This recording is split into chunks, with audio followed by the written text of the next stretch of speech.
محمد وآل محمد۔ جیسا کہ آپ کے علم میں ہے کہ اللہ نے جو ہے ماہ رمضان کو ہمارے لیے مغفرت کا ایک بہترین وسیلہ قرار دیا،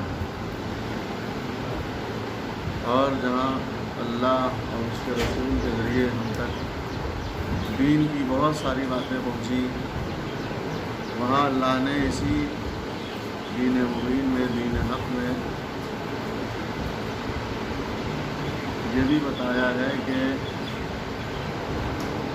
کس کے ساتھ کیسا برتاؤ کرنا ہے، کس کے ساتھ کس طرح سے حسن سلوک کرنا ہے اور کس طرح سے پیش آنا ہے۔ اگر بڑا ہے تو اس کے ساتھ کس طرح سے پیش آیا جائے، اور اگر چھوٹا ہے تو اس کے ساتھ کس طرح سے پیش آیا جائے، اور اگر کوئی قوم ملت کا بزرگ ہے، مذہب کا، سماج کا بزرگ ہے تو اس کے ساتھ کس طرح سے پیش آیا جائے۔ یہ دین ہمارا، یہ اسلام ہمارا، یہ مذہب ہمارا ہر ایک پہلو کے اوپر نظر ڈالتا ہے۔ پیغمبر اکرم حضرت محمد مصطفیٰ صلی اللہ علیہ وسلم نے جہاں ماہ رمضان اور روزوں اور تمام چیزوں کی فضیلتوں کو بیان کیا خطبہ شعبانیہ میں، وہیں پیغمبر نے اپنے سے بڑوں کا احترام کرنے کے لیے بیان کیا، جو آج سماج میں بہت کم جگہوں پر، بہت کم خاندان میں، بہت کم قبیلوں میں ملتا ہے کہ جو لوگ اپنے سے بڑوں کا احترام کریں، ورنہ آج کل بڑے بچوں پر رحم کرنا بھول گئے ہیں اور بچے بڑوں کا احترام کرنا بھول گئے ہیں۔ یہی وجہ ہے، ورنہ ایسا نہیں ہے۔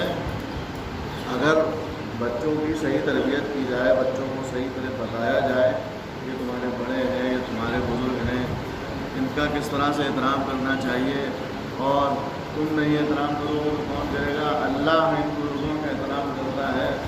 نبیوں نے اور رسول اور اماموں نے بزرگوں کے احترام کے سلسلے میں احادیث ارشاد فرمائی ہیں۔ لہذا یہ سب کچھ تربیت کے اوپر ڈپینڈ کرتا ہے۔ جیسی تربیت اگر ہم کر رہے ہیں اپنے بچے کی، ویسے ہی وہ معاشرے کے سامنے پیش ہوگا۔ ہم نے اگر اچھی تربیت دی ہے تو اچھی طرح سے پیش ہوگا، اور اگر تربیت کرنے میں کوئی کوتاہی ہو گئی ہے، کوئی کمی رہ گئی ہے، تو اسی طرح اپنی طرف سے انسان کو کوشش کرتے رہنا چاہیے۔ یہ بعض اوقات سننے میں آ جاتا ہے، کبھی کبھی انسان کہہ دیتا ہے کہ ہم نے تو بہت کیا، آپ نے غلط نظر سے یا تو کیا، نظریہ غلط تھا، سوچ غلط تھی، فکر غلط تھی۔ تربیت اس لیے تھوڑی نہ کی جاتی ہے کہ اس سے اپنے لیے فائدہ اٹھایا جائے۔ تربیت اس سوچ کے ساتھ کی جائے کہ اللہ کا حکم ہے کہ ان کی اچھی تربیت کی جائے۔ دین و اسلام چاہتا یہی ہے کہ ان کی اچھی تربیت ہو، کیونکہ آج اگر ہم ان کی اچھی تربیت نہیں کریں گے دین و اسلام کے حوالے سے، تو کل جو ان کے سامنے معاشرہ آنے والا ہے، ان کے سامنے جو جنریشن آنے والی ہے، اس کا کیا حل ہوگا؟ وہ کس طرح سے برباد اور بگڑتی چلی جائے گی۔ آج ہم نہیں بتا رہے تاکہ معاملہ دھیرے دھیرے رفتہ رفتہ بگڑتا ہی چلا جائے گا۔ لہٰذا جہاں پیغمبر نے تمام چیزوں کا بیان فرمایا، وہیں اپنے سے بزرگوں کا احترام کرنے کے لیے کہا۔ پیغمبر نے فرمایا وَوَقِّرُوا كِبَارَكُمْ، اور اپنے بڑوں کا احترام کرو، اپنے بزرگوں کا احترام کرو۔ حضرت امام زین العابدین علیہ السلام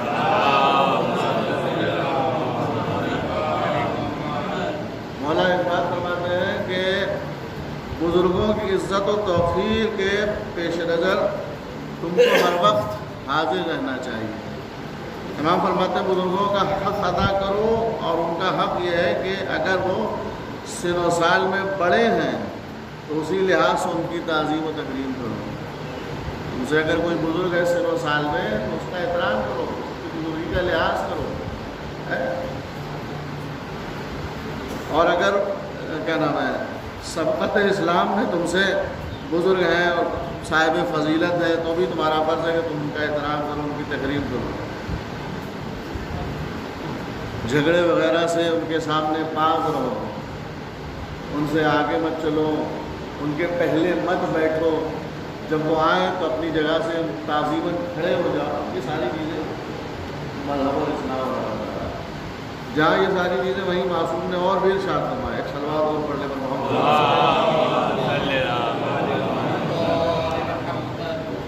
بزرگوں کے احترام میں تو اللہ نے ایسی زبردست حدیث ارشاد فرما دی کہ واقعاً کہ سوچنے والی بات. آج معذرت چاہیں گے ان افراد سے کہ شاید ان کو نہیں اچھی لگے یہ بات. بال جب سفید ہو جاتے ہیں انسان کے وہ خدا کی نظر میں مقدس ہو جاتے ہیں، محترم ہو جاتے ہیں، اور ہم انہیں دنیاوی چیزوں سے گندا کر دیتے ہیں، کالے کر دیتے ہیں. اللہ دیکھیں حدیث قدسیہ میں ارشاد فرمایا ہے، کلمات بھیجے تم دنیاوی غلاظت ہی لگا لیتے ہیں اس کو، پتہ نہیں کس کس چیز سے یہ بنائی گئی ہے، اور اس کو سفید بالوں کو کالا کر لیتے ہیں. حدیث قدسیہ میں ارشاد ہوتا ہے سفید بال میرا نور ہے، اللہ کہہ رہا ہے. کالے بالوں کو نہیں کہا اللہ نے، سفید بالوں کو کہا ہے. اللہ کا شکر ہے، سفید بال اللہ کہہ رہا ہے میرا نور ہے، اور مجھے شرم محسوس ہوتی ہے کہ میں اپنے نور کو آگ بھی جلاؤں، آگ بھی جلاؤں، جہنم میں جلاؤں. اللہ کو شرم آتی ہے اس بات سے کہ میں اپنے نور کو جہنم میں جلاؤں.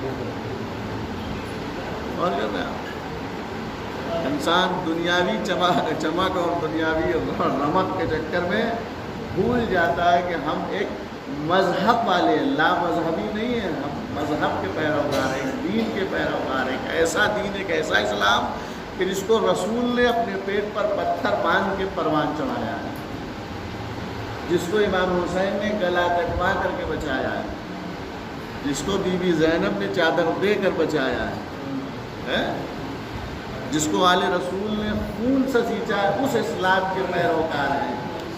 یہ بات اگر مد نظر رہے ہمیشہ تو کسی بھی پارٹی میں جائیں، جو نیچرل چیز ہے اس کی بات ہی الگ ہے، قدرتی جو چیز ہے وہ ہے. تو اگر ہم کالے کر لیں گے دوسری تھوڑی نہ مل جائے گی. ایک صلوات بھیج لیں بزرگوں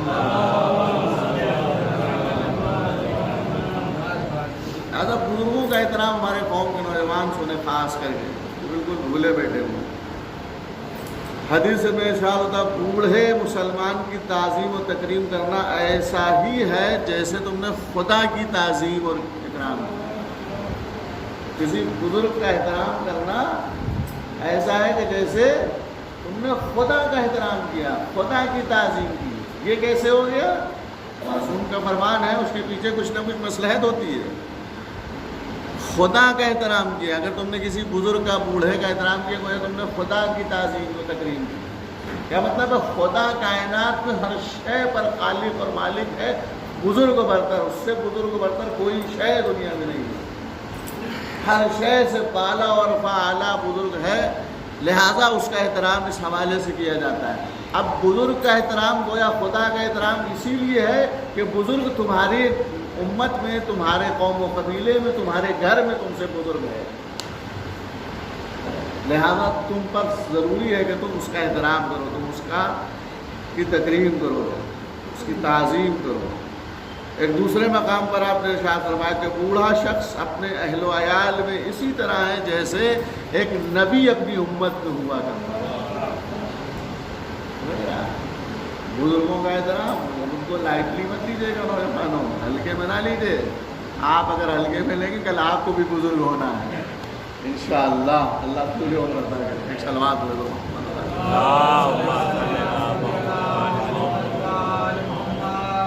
صادق آل محمد امام جعفر صادق علیہ السلام.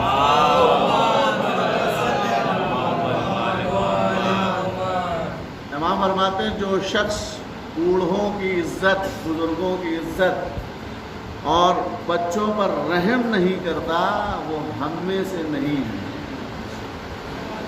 شیعہ نہیں ہے، پھر وہ ہم میں سے نہیں ہے، یعنی شیعہ نہیں ہے، مسلمان نہیں ہے. پھر وہ کہ جو بزرگوں کے احترام و تکریم نہیں کرتا، ان کی تعظیم نہیں کرتا اور بچوں پر رحم نہیں کرتا، وہ پھر امام نے فرمایا ہم میں سے نہیں ہے. اس کے بعد معصوم فرماتے ہیں ایک صلوات اور بھیج لے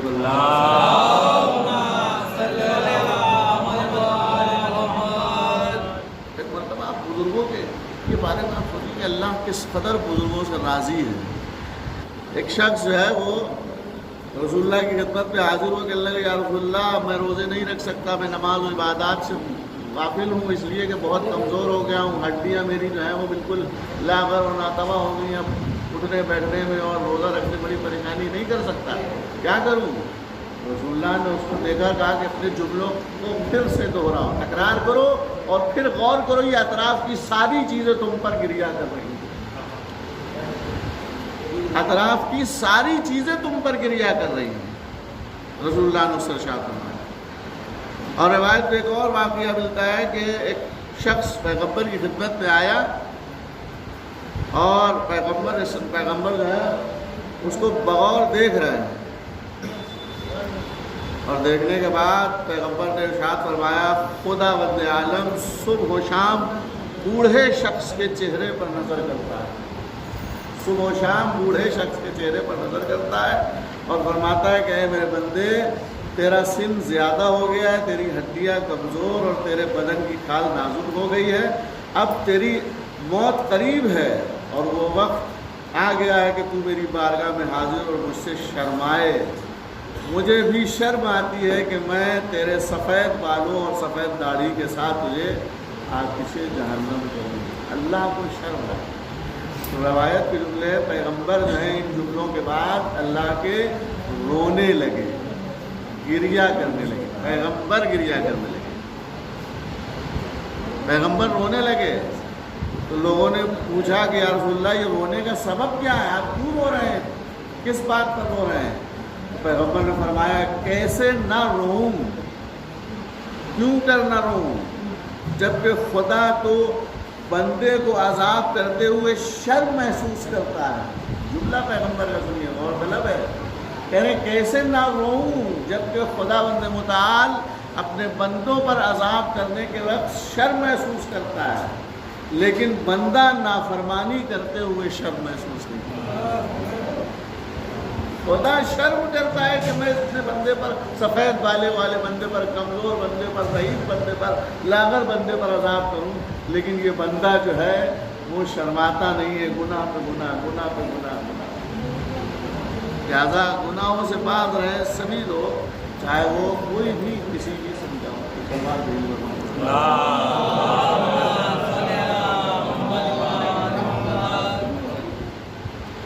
ایک آخری حدیث بزرگوں کے احترام میں, صادق آل محمد امام جعفر صاحب امام فرماتے ہیں اللہ 70 سال کے بوڑھوں کا احترام کرتا ہے. جو 70 سال کے ہوں وہ سوچیں کہ جب آپ کا احترام اللہ کر رہا ہے تو آپ بھی اپنے بچوں پر رحم کریں.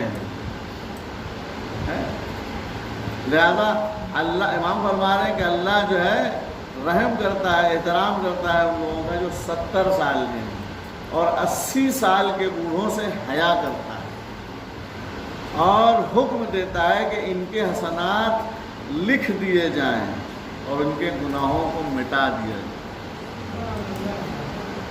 یہ قوم کے ہمارے درمیان کے وہ بزرگ افراد کے جو سفید بال ہو چکے ہیں 70 سال 80 سال کے, اور ویسے بھی اپنے سے بزرگ جو بھی ہو, چاہے وہ 1 سال بڑا ہو یا 2 سال یا 10 سال, بزرگوں کا احترام اس حوالے سے بھی کریے کہ ان کی نیکیاں زیادہ ہیں.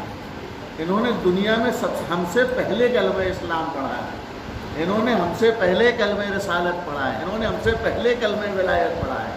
اس حوالے سے بھی بزرگوں کا احترام کیا جائے, اس حوالے سے ان کی تعظیم کی جائے, ان کی تکریم کی جائے کہ یہ دین کو قبول کرنے والوں میں ہم سے پہلے ہیں, ہم سے پہلے دنیا میں, ہم سے زیادہ نیکیاں انہوں نے کی ہیں, ہم سے زیادہ عبادتیں انہوں نے کی ہیں, ہم سے زیادہ انہوں نے اسلام کو سمجھا, قرآن کو پڑھا ہے. لہٰذا اس حوالے سے بھی یہ کریں. لہٰذا آج کی یہ خطبہ, یہ تقریر جو بھی اسے کہہ لیجیے, اپنے سے بزرگوں کا احترام کریں. یہ ماہ رمضان خود پیغمبر نے خطبہ شعبانیہ میں ماہ رمضان ہی کے حوالے سے جو ارشاد فرمایا تھا, پیغمبر نے ارشاد فرمایا اپنے سے بڑوں کا احترام کرو تاکہ تمہارا احترام